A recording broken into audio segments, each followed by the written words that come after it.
चलिए दोस्तों, आज हम लोग झारखंड के उद्योग के बारे में देखेंगे। किसी भी उद्योग के विकास के लिए निम्न सुविधाओं का होना जरूरी है।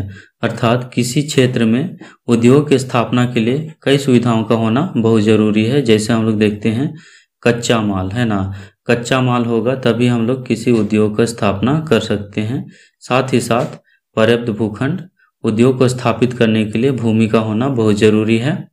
सस्ता श्रमिक, उद्योगों में काम करने के लिए सस्ता श्रमिक भी होना बहुत ज़रूरी है। जल की उपलब्धता, ऊर्जा के साधन, बाजार की सुविधा है ना, उद्योगों में निर्मित वस्तुओं को बेचने के लिए बाजार की सुविधा होना बहुत ज़रूरी है। परिवहन की सुविधा, परिवहन की सुविधा के द्वारा हम लोग उद्योगों से निर्मित वस्तुओं को बाजार तक पहुंचा सकते हैं। तो दोस्तों, अगर हम लोग झारखंड की बात करें तो झारखंड में कच्चा माल के रूप में लौह अयस्क, चिरिया और नोआमुंडी से मिल जाता है। अभ्रक की बात करें तो ये कोडरमा से मिलता है। और झारखंड के विभिन्न क्षेत्रों में कई प्रकार के कच्चे माल पर्याप्त मात्रा में मिल जाते हैं। भूमि की बात करें तो यहाँ पर्याप्त भूमि मिल जाते हैं उद्योगों को स्थापित करने के लिए, और सस्ता श्रमिक भी आसानी से मिल जाते हैं। जल की बात करें तो ये हमें मिल जाता है दामोदर, स्वर्णरेखा और खरकई तथा कई ऐसे जलकुंड हैं जिससे हमें जल की उपलब्धता हो जाता है। ऊर्जा के साधन की बात करें तो इसमें कोयला मिल जाता है हमें झरिया से और रामगढ़ से, और कई ऐसे क्षेत्र हैं जहां से हमें कोयला मिल जाता है ऊर्जा के रूप में। और बाजार की सुविधा की बात करें तो इसमें झारखंड की सबसे निकटतम बंदरगाह है कलकत्ता, जहां से हम लोगों को बाजार की सुविधा मिल जाता है। परिवहन की सुविधा की बात करें तो सड़क, रेल और वायु परिवहन यहाँ पर मिल जाते हैं, जिसके माध्यम से हम लोग अपने उद्योगों के द्वारा निर्मित वस्तुओं को बाजार तक आसानी से पहुंचा सकते हैं।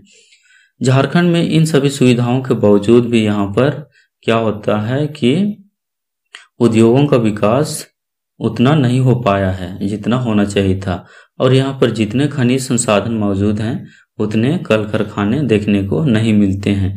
तो चलिए हम लोग उद्योग के बारे में देखते हैं। यहाँ पर उद्योग को दो भागों में बांटा गया है। पहला है खनिज आधारित उद्योग है ना, तो चलिए हम लोग इसको पहले देख लेते हैं। इसमें है लौह इस्पात उद्योग, इसको भी दो भागों में बांटा जाता है। Tata iron and steel company, जिसको कि टिस्को के नाम से जाना जाता है। दूसरे नंबर पर आता है बोकारो स्टील प्लांट। फिर सीमेंट उद्योग, तांबा उद्योग, कोयला धोवन उद्योग, एल्यूमिनियम उद्योग, इंजीनियरिंग उद्योग, कांच, उर्वरक और विस्फोटक उद्योग। और उद्योग के दूसरे भाग में हम लोग देखते हैं तो इसमें है वन आधारित उद्योग, जिसमें कि हमें मिलता है लौह उद्योग, रेशम उद्योग, तंबाकू उद्योग इत्यादि देखने को मिल जाते हैं। तो चलिए सभी उद्योगों को हम लोग एक एक करके अच्छा से समझने का कोशिश करते हैं। सबसे पहले हम लोग देखते हैं खनिज आधारित उद्योग, जिसमें पहले नंबर पर आता है लौह इस्पात उद्योग। और लौह इस्पात उद्योग को दो भागों में बांटा गया है। पहले नंबर पर आता है Tata iron and steel company TISCO. इसकी स्थापना 1907 ईस्वी में स्वर्णरेखा एवं खरकई नदी के संगम पर साकची गांव में दोराबजी टाटा के द्वारा किया गया था। हालांकि इसकी स्थापना का सबसे जो प्रारंभिक विचार था जमशेदजी नौशेरवान जी का था, लेकिन इनकी मृत्यु के बाद दोराबजी टाटा के द्वारा यहाँ पर टिस्को की स्थापना किया गया साकची गांव में। बाद में यह साकची गांव एक नगर के रूप में विकसित हो गया, जिसका नाम जमशेद जी के नाम से जमशेदपुर या फिर टाटा नगर के नाम से जाना जाने लगा। यहाँ पर लोहे का उत्पादन प्रारंभ हुआ 1911 ईस्वी में, और इस्पात का उत्पादन 1914 ईस्वी में प्रारंभ हो गया था। 2005 ईस्वी में इसका नाम बदलकर टाटा स्टील किया गया है ना। टिस्को का नाम 2005 ईस्वी में बदलकर टाटा स्टील किया गया। यहाँ कच्चा माल की आपूर्ति जो होता है कोकिंग कोयला रानीगंज और झरिया से, मैग्नीज व क्रोमाइट चाईबासा से, चूना पत्थर व डोलोमाइट सुंदरगढ़ से, कच्चा लोहा मयूरभंज और नोआमुंडी से प्राप्त होता है। टाटा स्टील को अधिक विकसित करने के लिए 1948 ईस्वी में टाटा इंजीनियरिंग एंड लोकोमोटिव की स्थापना की गई। यहाँ रेलवे वैगन, व्हेलर, मोटर गाड़ी की चेसिस और मोटर कार का निर्माण होता है। अगला हम लोग देखते हैं बोकारो स्टील प्लांट। 1964 ईस्वी में बोकारो के माराफारी में रूस की सहायता से इसकी स्थापना की गई। इसमें उत्पादन हुआ 1974 ईस्वी से। यह राज्य का दूसरा तथा देश का चौथा सबसे बड़ा कारखाना है। इसको ध्यान दीजिएगा कि यह झारखंड राज्य का दूसरा तथा देश का चौथा सबसे बड़ा कारखाना है। खनिजों की प्राप्ति इसको होता है कोकिंग कोयला झरिया से, लौह अयस्क केवंझर खान से तथा चूना पत्थर जो होता है मध्य प्रदेश से। यह fish plate, girder, angle pipe, छड़ और इस्पात की चादर का निर्माण किया जाता है। चलिए अगला देखते हैं हम लोग सीमेंट उद्योग। झारखंड में चूना पत्थर के भंडार अधिक पाए जाते हैं, इस कारण यहाँ सीमेंट उद्योग का विकास भी अधिक हो पाया है ना। सीमेंट का निर्माण जो होता है चूना पत्थर से होता है और झारखंड में चूना पत्थर के भंडार अधिक पाए जाते हैं, इस कारण से यहाँ पर सीमेंट उद्योग का विकास भी अधिक हुआ है। जपला के पलामू, खलारी रांची, डेमोटांड के हजारीबाग, झींकपानी पश्चिम सिंहभूम, सिंदरी धनबाद, जमशेदपुर पूर्वी सिंहभूम और बोकारो, इन क्षेत्रों में सीमेंट उद्योग की स्थापना किया गया है जो कि चूना पत्थर से निर्मित होते हैं। लेकिन इनमें से 4 ऐसे हैं, झींकपानी, सिंदरी, जमशेदपुर और बोकारो। इसका निर्माण होता है कारखानों से निकलने वाले स्लैग एवं स्लज से। स्लैग का तात्पर्य ये है कि स्लैज लौह इस्पात कारखानों से निकलने वाले कचरे को कहा जाता है ना, और स्लज जो कहा जाता है खाद कारखानों से निकलने वाले कचरे, और इन्हीं कचरों से झींकपानी, सिंदरी, जमशेदपुर और बोकारो का सीमेंट उद्योग स्थापित हुआ है। झारखंड का पहला सीमेंट उद्योग 1921 ईस्वी में जपला जो कि पलामू में है, जपला में स्थापित किया गया था। ये चीज ध्यान दीजिएगा, ये कई परीक्षाओं में कई बार पूछे जा चुके हैं। अगला हम लोग देखते हैं तांबा उद्योग। भारत का प्रथम तांबा उद्योग 1924 ईस्वी में झारखंड के घाटशिला में स्थापित किया गया। 1930 में घाटशिला में ही इंडियन कॉपर कॉरपोरेशन ने तांबा शोधन केंद्र की स्थापना की। झारखंड में तांबा के अन्य उद्योग हैं हिंदुस्तान कॉपर लिमिटेड जो कि जादूगोड़ा है, इंडियन केबल कंपनी लिमिटेड ये जमशेदपुर में है। अगला हम लोग देखते हैं कोयला धोवन उद्योग। प्राकृतिक रूप से कोयले में कई अशुद्धियां जैसे सेल, फायर क्ले पाई जाती है जिन्हें कोयला धोवन केंद्र में साफ किया जाता है। झारखंड में कोयला धोवन केंद्र जमादोबा, बोकारो, लोदरा, करगाली, दुगदा, पाथरडी और कर्णपुरा प्रमुख हैं जहां पर कोयला धोवन केंद्र पाया जाता है। करगाली कोयला धोवन केंद्र बोकारो एशिया की सबसे बड़ी कोल वासरी है। ये भी कई परीक्षाओं में पूछे जा चुके हैं, इसको भी ध्यान दीजिएगा। करगाली जो है, करगाली कोल वासरी एशिया की सबसे बड़ी कोल वासरी है। अगला एल्यूमिनियम उद्योग।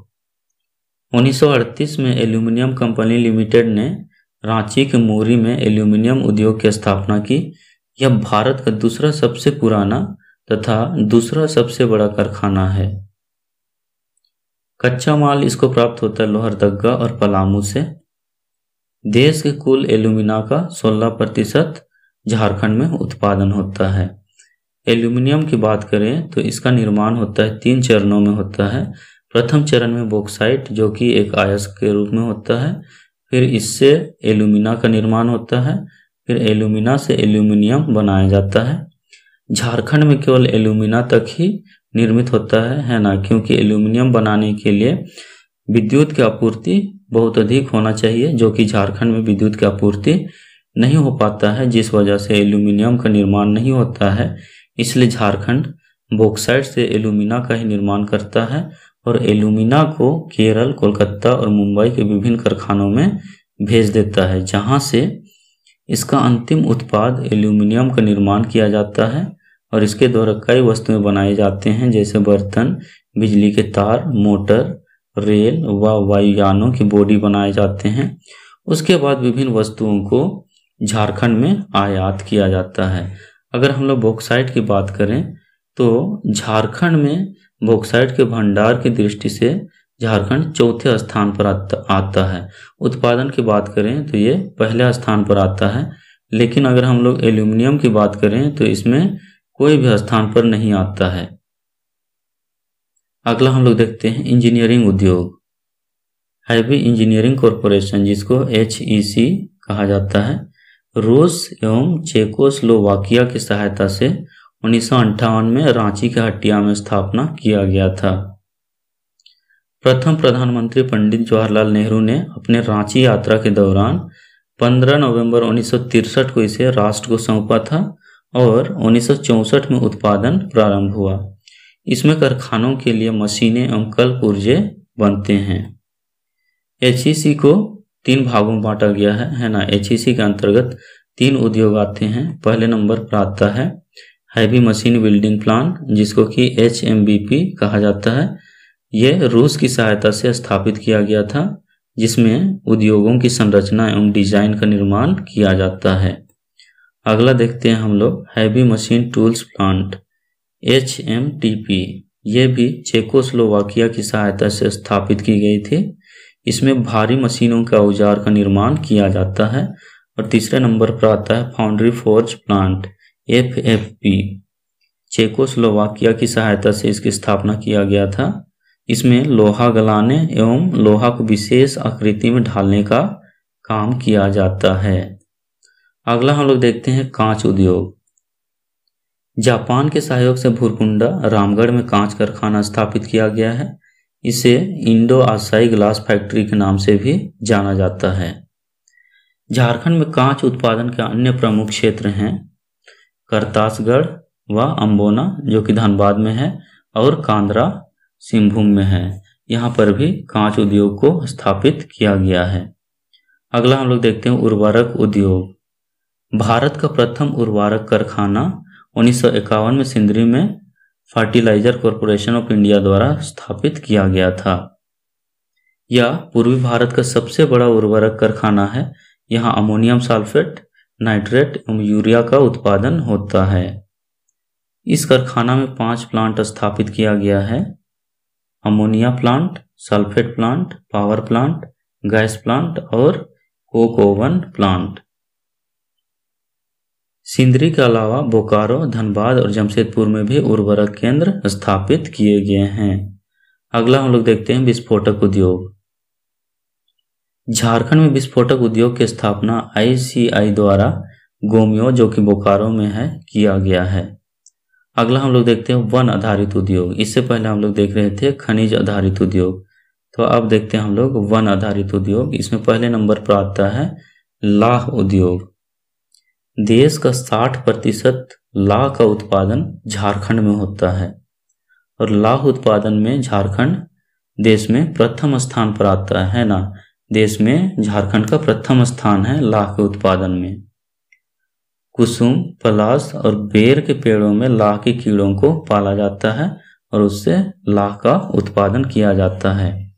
अगला हम लोग निर्यात की बात करें तो निर्यात में टोरी, जो कि लातेहार में है, टोरी का प्रथम स्थान आता है और राज्य का 90% लाह का निर्यात विदेशों में किया जाता है। विश्व स्तर पर है ना, 90% लाह का निर्यात विश्व स्तर पर किया जाता है। और अगर राज्य में उत्पादन की दृष्टि से बात करें तो खूंटी का प्रथम स्थान आता है। राज्य में खूंटी जिला ऐसा है जहां पर बहुत अधिक लाह का उत्पादन किया जाता है, अर्थात खूंटी पहले नंबर पर आता है। 1925 ईस्वी में नामकुम रांची में भारतीय लाह अनुसंधान संस्थान की स्थापना की गई थी। अर्थात लाह अनुसंधान संस्थान की स्थापना कहाँ किया गया है, तो रांची के नामकुम में। अगला हम लोग बात करते हैं रेशम उद्योग की। रेशम उत्पादन में देश का 76.4% तस्सर रेशम उत्पादित किया जाता है झारखंड में। सिंहभूम क्षेत्र में 40%, संथाल परगना में 26% और हजारीबाग में 13% रेशम का उत्पादन किया जाता है। नगड़ी, जो कि रांची में है, तस्सर अनुसंधान संस्थान केंद्र स्थापना किया गया है नगड़ी में। अगला हम लोग देखते हैं तंबाकू उद्योग। झारखंड में बीड़ी उद्योग के रूप में तंबाकू उद्योग विकास हुआ है। बीड़ी का निर्माण केंदुपत्ता एवं तंबाकू से होता है। बीड़ी उद्योग का विकास सरायकेला, जमशेदपुर, चक्रधरपुर और संथाल परगना में हुआ है। अगला हम लोग बात करते हैं पंचवर्षीय योजना के दौरान स्थापित उद्योग। सिंदरी उर्वरक कारखाना और गोमियो विस्फोटक कारखाना, इसका जो स्थापना हुआ था प्रथम पंचवर्षीय योजना 1951 ईस्वी में, और प्रथम पंचवर्षीय योजना को हैरोल्ड डोमर के नाम से जाना जाता है। भारी मशीन प्लांट एवं फाउंड्री फोर्ज फैक्ट्री तथा सिंदरी सुपर फास्फेट फैक्ट्री और Ranchi high tension insulator factory, इसका स्थापना किया गया था द्वितीय पंचवर्षीय योजना के दौरान, जिसे महालनोबिस मॉडल के नाम से जाना जाता है। और बोकारो स्टील प्लांट, जिसका स्थापना किया गया था तृतीय पंचवर्षीय योजना के दौरान। तो इस चीज़ को ध्यान दीजिएगा। और दोस्तों, इस वीडियो में बस इतना ही। मेरा वीडियो अच्छा लगा होगा तो लाइक, शेयर और सब्सक्राइब जरूर कर दीजिएगा।